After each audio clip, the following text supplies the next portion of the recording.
Chat, I think we're good here. We're back. We're back. We're back. We're back. We're back. Wow. I feel like he's missed some minutes. But as you can see, I made my own thumbnail. Like, the thumbnail that you're going to see is I made my own thumbnail. And what the idea of this thumbnail is, right, is I'm going to put the two best players. Like, I'm going to put the game, whatever, like, whoever team plays. Obviously, the Knicks and Pacers played yesterday. So it's going to say Knicks-Pacers game 2. And I'll put two players who I think were the best players on each team. I mean, one player on each team that I think was the best player. So obviously, so say Knicks and Pacers played, and Jalen Brunson was the best player on the Knicks, and Tyrese Halliburton was the best player. I would put both players and their stats. So I need you guys to let me know, if you are watching this, if that is a good thumbnail. Because I'm going to keep doing it over and over again, and I need you guys to let me know if you guys fuck with the thumbnail. But fuck all that. Fuck all that. Because the Knicks and Pacers, I want to talk about it. So, right, Knicks and Pacers played yesterday. Obviously, we all know that. Knicks obviously came out with the dub. This is the wrong game. Hold on. This is the wrong game that it's showing me. I gotta find, obviously, game 2. It's showing me game 1. What was yesterday? Oh, that's not it. Is this it? This is it. Why isn't it showing me the ESPN version? Why is it showing me the Bing version? Show me right here. Okay, so obviously Knicks came out with the dub yesterday. Up 9. Pretty high scoring game, 130 to 121. We seen Jalen Brunson get hurt at the beginning of the game. Didn't play the whole second quarter. Then we seen OG get hurt in the third quarter. I think it was like in halfway through the third quarter.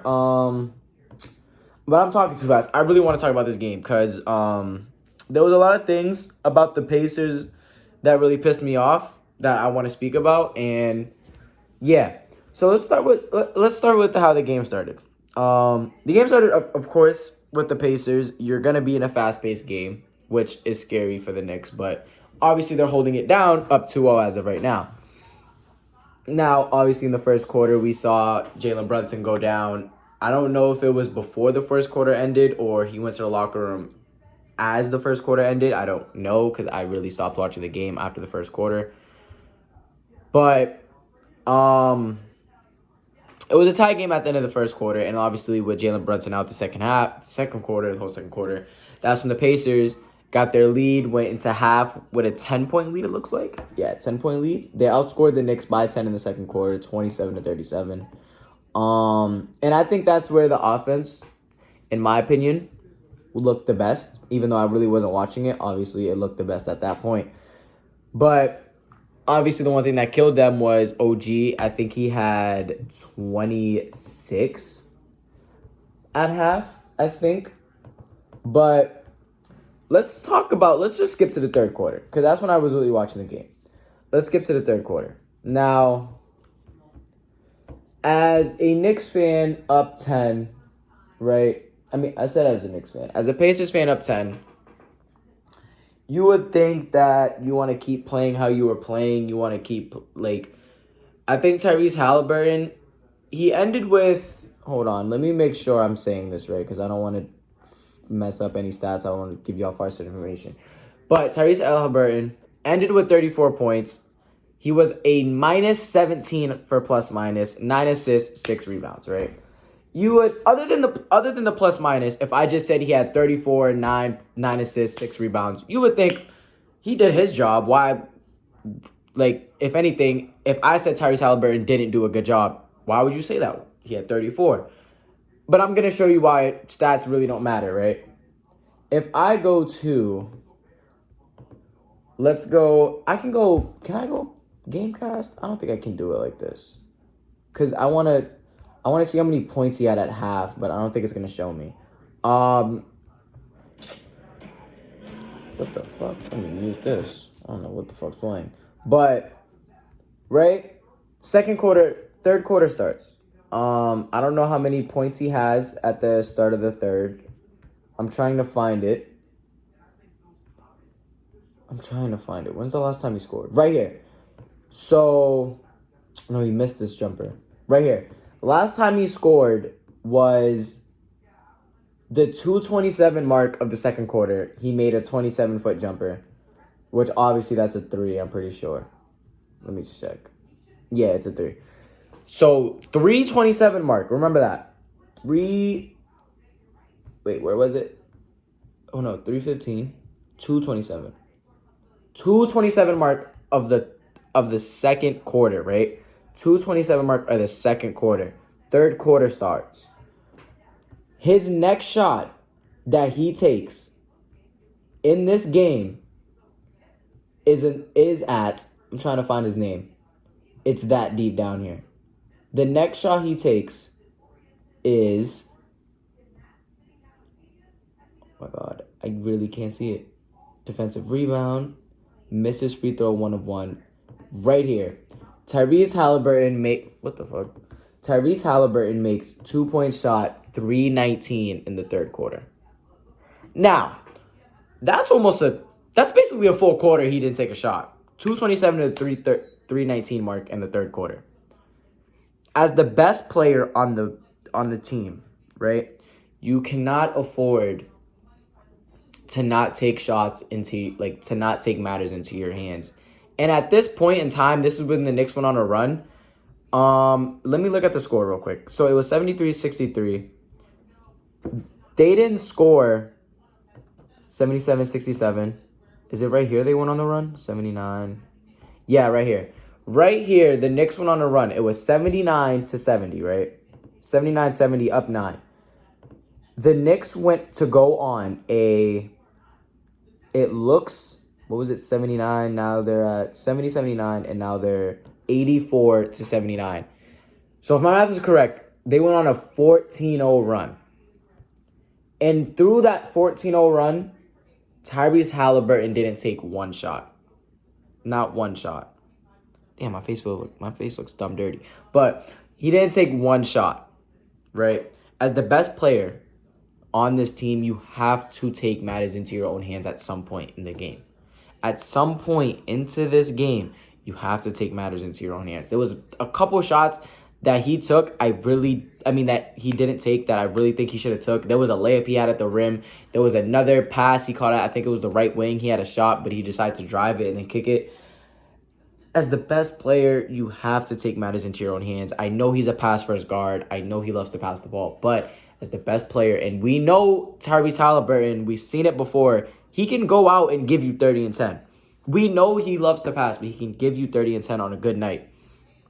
Now, the person that scored to end this run was Obi Toppin, who I think played great off the bench. I think he ended with 20 points for this team.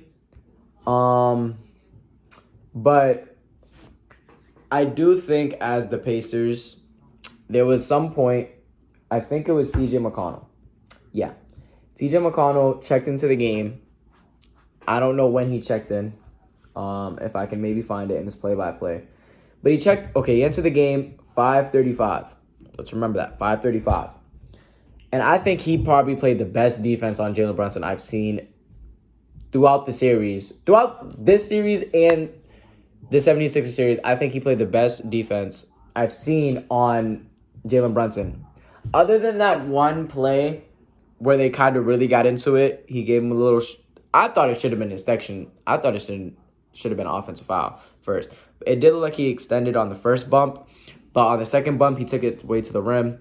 Easy flow and one. And I think that's when he really got it going. But I think as Rick Carlisle, right, because I do think TJ McConnell is the best defender that they have to put on Brunson. I like the way he gets into Brunson's airspace. He can't really... When you're in Brunson's airspace, it's hard to create the contact without doing the extension, and Jalen Brunson really lives off it. It's an offensive foul, but the refs rarely call it. It's really here and there. Now, as Rick Carlisle, you think to yourself, right? Because when Andrew Nembhard entered the game in the fourth quarter, that's when Jalen Brunson really started going off again, was in the fourth quarter. You have to think to yourself,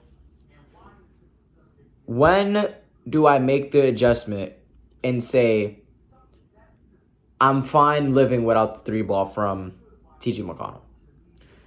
But the thing is, with TJ McConnell and Tyrese Halliburton on the floor at the same time, you're not only risking shooting, but you're risking too much playmaking on the floor at the same time. Because again, TJ McConnell is not really known as a scorer. He's known as a pesky defender who gets under people's skin. Obviously, we've seen with Jalen Brunson and can pass the ball, as he, I think, had 10 and 11 off the bench, which again is great for the Pacers because as this series goes on, we're going to notice a trend, and that's going to be the Pacers bench outscoring the Knicks bench, obviously, with OG and all these players playing 40 minutes. Jalen Brunson hit 32, but again, he missed the entire second quarter. Josh Hart played the full game. Dante DiVincenzo played 44. Isaiah Hartenstein almost hit 40, played 39. We're seeing these Knicks starters play heavy minutes, and the only Knicks players that are coming off the bench are Precious Achiuwa and Miles McBride.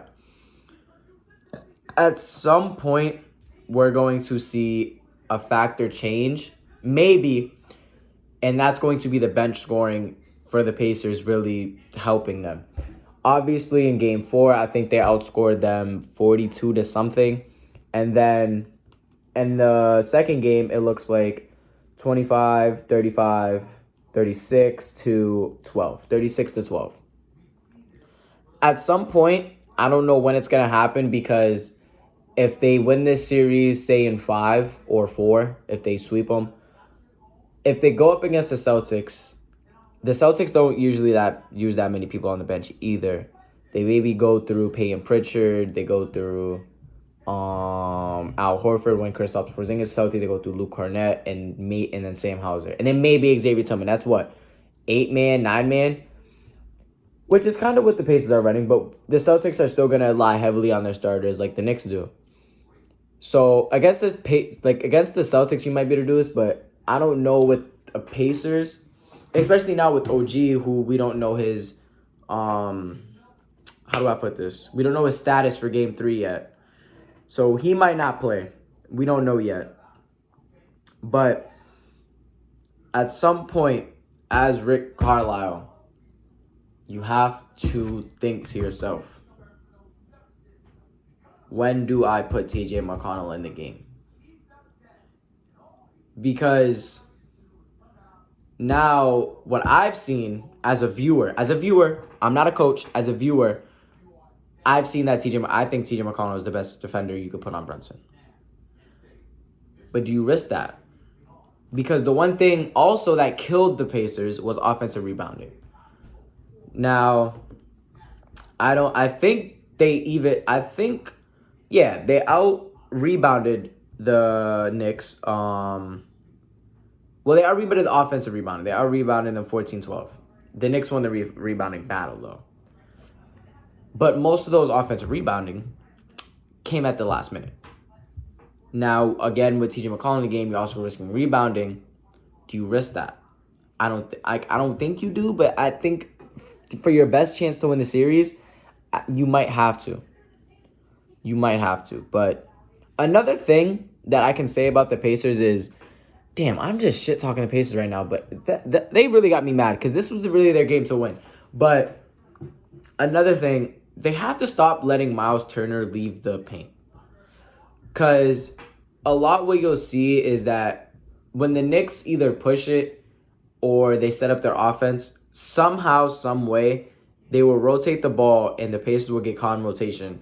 And Miles Turner will end up guarding the perimeter, which then obviously leads to Isaiah Hartenstein's rebounding and the Knicks getting off more offensive reboundings. I think you have to have a game plan where Miles Turner stays in, not really, just in the painted area. Like, he can, like, obviously you don't want 3 seconds in the paint. So he could probably step out. Now, I'm not saying don't always let that happen, but I'm saying at some point in time during the game, you have to be like, yo, Miles, we're getting killed on the boards. Stay in the paint. You're our only 7-footer on the court. I'm pretty sure Siakam's maybe 6'9", who's their power forward. He's not really that lengthy. But I don't know. Because you also have Josh Hart or OG, who's usually running the 4. who's also, again, not that tall, but they're still getting heavily out-rebounded. I don't understand it. I really don't understand that part. But damn, Brunson, man. Brunson. He took over those final minutes. Obviously, we seen how he took over. I think he scored the last maybe couple points for the Knicks, other than the free throws that were taken at the end of the game. Let me check. I don't want to cap in my rap. Yeah. Isaiah Hartenstein, free throw. So let's start, because I want to start from some point, and then I'll probably end it off here, because Jalen Brunson, I think, really, it's either Jalen Brunson's shooting or Isaiah Hartenstein's offensive rebounding and them getting threes off of it, right? I'll start from here, because it's a 3-point game here. It's like a 2-3-point game, right? So 6:52. Jalen Brunson makes 2-point shot. Jalen Brunson makes 25. Step back. Isaiah Hartenstein scores. Dante DiVincenzo, 3. Precious Achiuwa made dunk. Isaiah Hartenstein, free throws. Jalen Brunson, 16-footer. Dante DiVincenzo, 25, off Josh Hart. Aaron Nesmith makes a jumper. Jalen Brunson again. Jalen Brunson makes technical free throw because Rick Carlisle got ejected. And yeah. And then you end the game with Dante DiVincenzo's 2 free throws. I don't know. Wow, that didn't feel like a lot of Jalen Brunson. Like I felt like it when I was watching the game. Maybe it was earlier. Makes 5 foot, makes free throw. Yeah. Maybe I was wrong. It just felt like he really took over the game at the end. Maybe it was just his presence. But I'm gonna end it here. 17 minutes talking about one game. Jesus Christ. But yeah, that's really all I have for this game. At some point, I think TJ McConnell does play more. He only played 25. Actually, before I end it off, one thing for the Pacers, and I think this is really what haunts them, is that everyone on their bench is plus in the plus minus, and everyone as a starter is minus. Tyrese Halliburton, minus 17. Andrew Nembhard, minus 21. Miles Turner, minus 21. Minus 19. Minus 7. Bench, Obi Toppin, plus 9. Isaiah Jackson, plus 11. TJ McConnell, plus 10. Ben Shepherd, plus 12. Your starters have to play better. And that's where I'm going to leave it off. Your starters have to play better. They have to match up with the Knicks. With the Knicks being plus 10, plus 21, plus 26, plus 9, and plus 15 as starters. And then their bench players are minuses. I don't know. When I think a team should win, it really pisses me off. It really does. But I'm going to end it off here. I just spent 18 minutes talking about one game. And if you stayed to the end, if you even clicked on the video, I really appreciate you. If you stayed until the end, I really appreciate you even more. But I'm gonna end it off here. I will catch y'all probably tomorrow. Again, Knicks and Cavs. Cavs and Celtics play tonight. Mavs and Thunder play. So I'll probably see you guys tomorrow, hopefully. But I'm gonna end it off here. Y'all be easy. Make sure y'all eat something. Make sure y'all go outside. And make sure y'all get money. Type shit. I'm gonna catch y'all. Peace.